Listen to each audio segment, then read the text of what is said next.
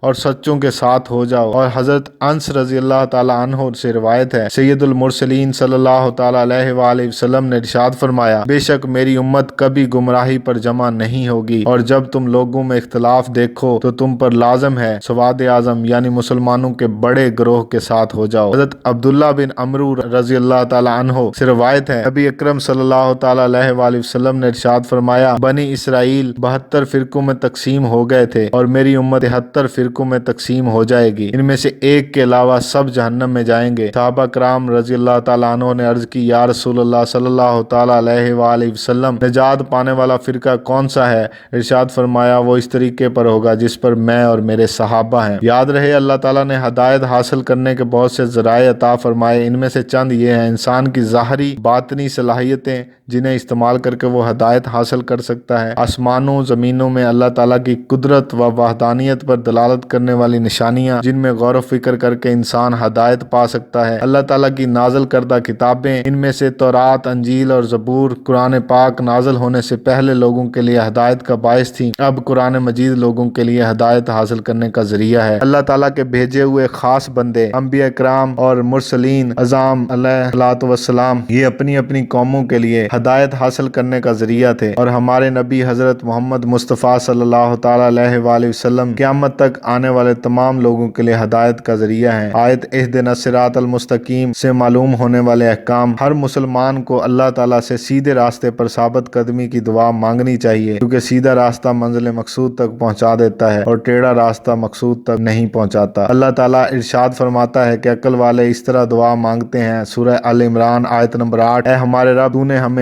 ہدایت عطا فرمائی ہے، اس کے بعد ہمارے دلوں کو ٹیڑھا نہ کر اور ہمیں اپنے پاس سے رحمت عطا فرما، بے شک تو بڑا عطا فرمانے والا ہے۔ اور حضرت انس رضی اللہ تعالیٰ عنہ فرماتے ہیں، حضور پر نور صلی اللہ تعالیٰ علیہ وآلہ وسلم کثرت سے یہ دعا فرمایا کرتے تھے، اے دلوں کو پھیرنے والے، میرے دل کو اپنے دین پر ثابت قدم رکھ۔ تو میں نے عرض کی، یا رسول اللہ صلی اللہ تعالیٰ علیہ وآلہ وسلم، ہم آپ پر اور جو کچھ آپ لائے ہیں اس پر ایمان رکھتے ہیں، تو کیا آپ کو ہمارے بارے میں کوئی خوف ہے؟ حضور اقدس صلی اللہ تعالیٰ علیہ وآلہ وسلم نے ارشاد فرمایا، ہاں بے شک دل اللہ تعالیٰ کی شان کے لائق اس کی انگلیوں میں سے 2 انگلیوں کے درمیان ہے، وہ جیسے چاہتا ہے انہیں پھیر دیتا ہے۔ عبادت کرنے کے بعد بندے کو دعا میں مشغول ہونا چاہیے، صرف اپنے لیے دعا نہیں مانگنی چاہیے بلکہ سب مسلمانوں کے لیے دعا مانگنی چاہیے کہ اس طرح دعا زیادہ قبول ہوتی ہے۔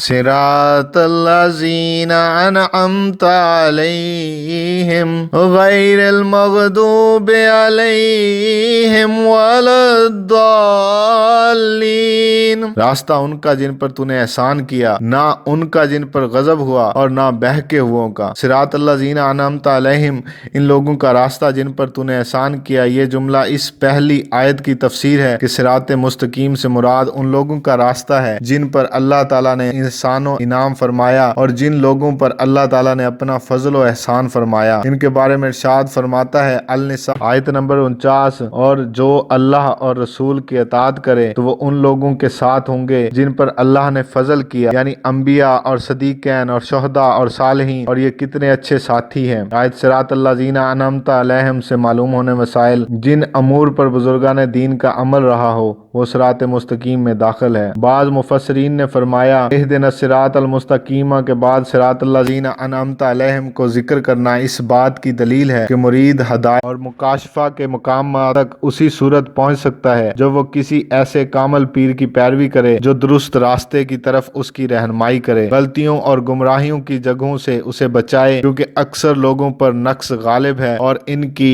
عقلیں حق کو سمجھنے، صحیح اور غلط میں امتیاز کرنے سے قاصر ہیں۔ تو ایک ایسے کامل شخص کا ہونا ضروری ہے جس کی ناقص شخص پیروی کرے، یہاں تک کہ اس کامل شخص کی عقل کے نور سے اس ناقص شخص کی عقل بھی مضبوط ہو جائے، تو اس صورت میں وہ سعادتوں کے درجات اور کمالات کی بلندیوں تک پہنچ سکتا ہے۔ غیر المغضوب علیہم ولا الضالین، نہ کہ ان کا راستہ جن پر غضب ہوا اور نہ بہکے ہوئوں کا۔ جن پر اللہ تعالیٰ کا غضب ہوا ان سے مراد یہودی اور بہکے ہوئوں سے مراد عیسائی ہیں۔ امام فخر الدین رازی رحمۃ اللہ تعالیٰ علیہ نے یہ بھی لکھا ہے کہ جن پر غضب ہوا ان سے مراد بد عمل اور بہکے ہوئوں سے مراد بد عقیدہ لوگ ہیں۔ ہر مسلمان کو چاہیے کہ وہ عقائد، اعمال، سیرت، صورت ہر اعتبار سے یہودیوں، عیسائیوں اور تمام کفار سے الگ رہے، نہ ان کے طور طریقے اپنائے اور نہ ہی ان کے رسم و رواج اور فیشن اختیار کرے، اور ان کی دوستیوں اور صحبتوں سے دور رہتے ہوئے اپنے آپ کو قرآن و سنت کے سانچے میں ڈھالنے میں ہی اپنے لیے دونوں جہاں کی سعادت تصور کرے۔ اور آیت ولدالین سے متعلق شرعی مسئلہ،